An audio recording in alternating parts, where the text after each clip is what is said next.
श्रोते हो, नमस्ते. आपल्या सर्वांना शुभ दिवस. श्रोते हो, आयुष्य म्हणजे नेमकं काय याचा कधी आपण विचार केलाय का? आपण विचार करतोय का? तर याचा आपण विचार केला पाहिजे. आयुष्य सोबत असून जवळ आपण कधी बसत नाही. एकाच घरात राहूनही आपण एकमेकास दिसत नाही.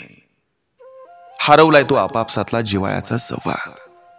एकमेकास दोष देऊन नित्य चाले वादविवाद. धाव धाव धावतोय आपण, पण दिशा मात्र कळत नाही.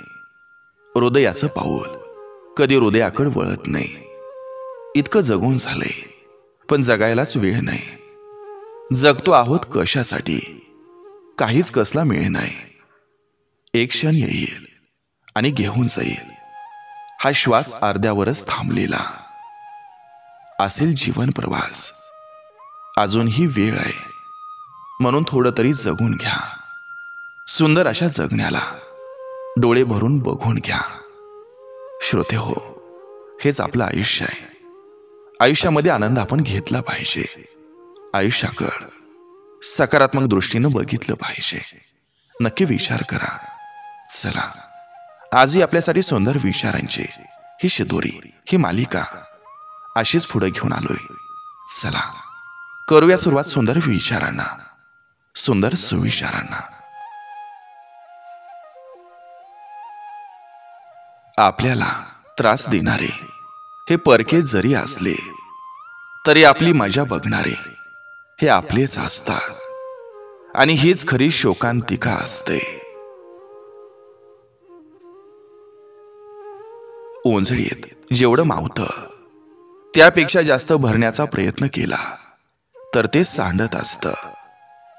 अपेक्षांचं सुद्धा असंच असतं.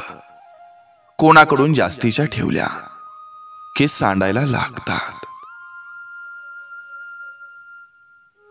उत्तर असूनही प्रत्येक वेळी प्रत्येक प्रश्नाचं उत्तर हे देता येत नसतं. काही उत्तर स्वतःच्या हितासाठी, तर काही उत्तर इतरांच्या हितासाठी टाळावी लागत असतात.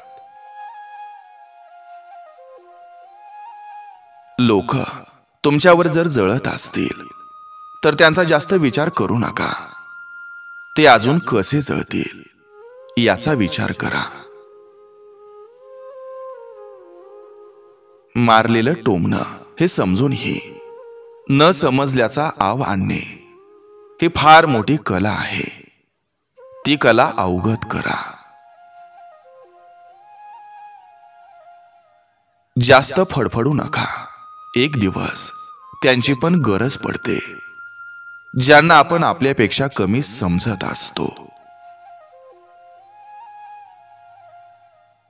जवळची नातं तुटण्याचं एक महत्वाचं कारण खरं बोलणं. काही गोष्टींना धरून ठेवण्यापेक्षा सोडून देण्यातच सुख असतं.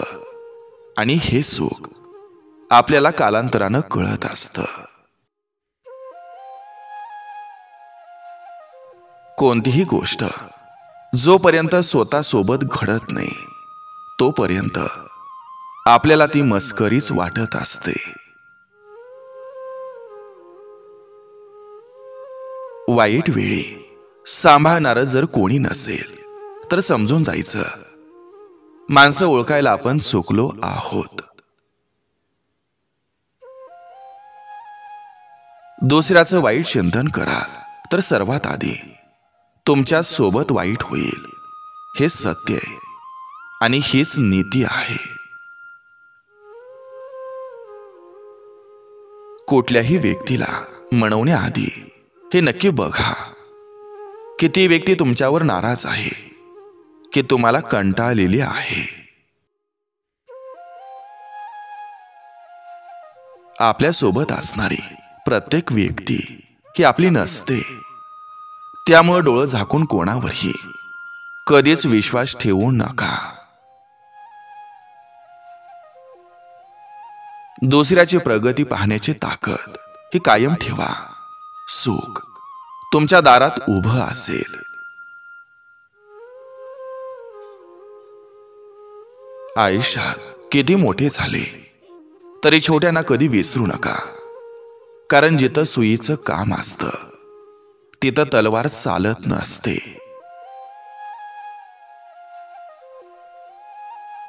आपल्या विरुद्ध कट कारस्थान रचणारी माणसं ही आपली जवळचीच असतात. हे कालही सत्य होतं आणि आजही तितकंच सत्य आहे. कर्म हे कर्मच असतं, ते आज ना उद्या भोगावं लागत असतं. प्रत्येक माणसाची गोष्ट ही मनावर घेऊ नका, कारण माणसं तुम्हाला काय बोलतात यावरून त्यांची पात्रता कळत असते, तुमचे नाही. विंचू हा नुसता नावाला बदनाम आहे. जवळची माणसंच क्षणाक्षणाला दंश मारत असतात. नशिबापेक्षा जास्त मिळवायचं असेल तर हिशोबापेक्षा जास्त कष्ट केलं पाहिजेत.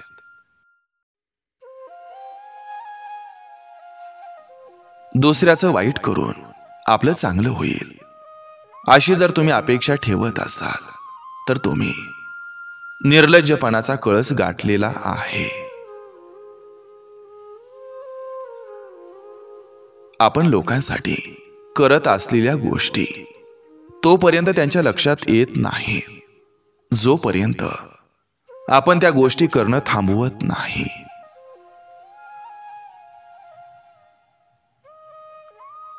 स्वतःच्या मनापेक्षा समोरच्याच्या मनाची काळजी घेणारी माणसं हे नशिबानं मिळत असतात.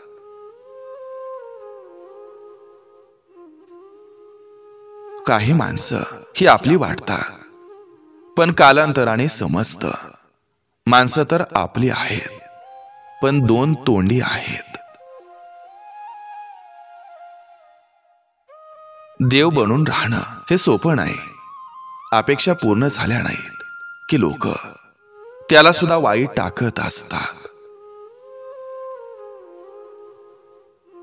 नारद मुनी हे सगळीकडे जाऊ शकत नाहीत, म्हणून देवानं नातेवाईक तयार केले आहेत.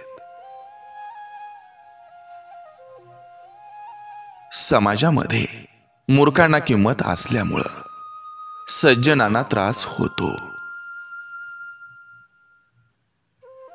जे साधं असतं ते छान असतं, मग ते जगणं असो की वागणं असो.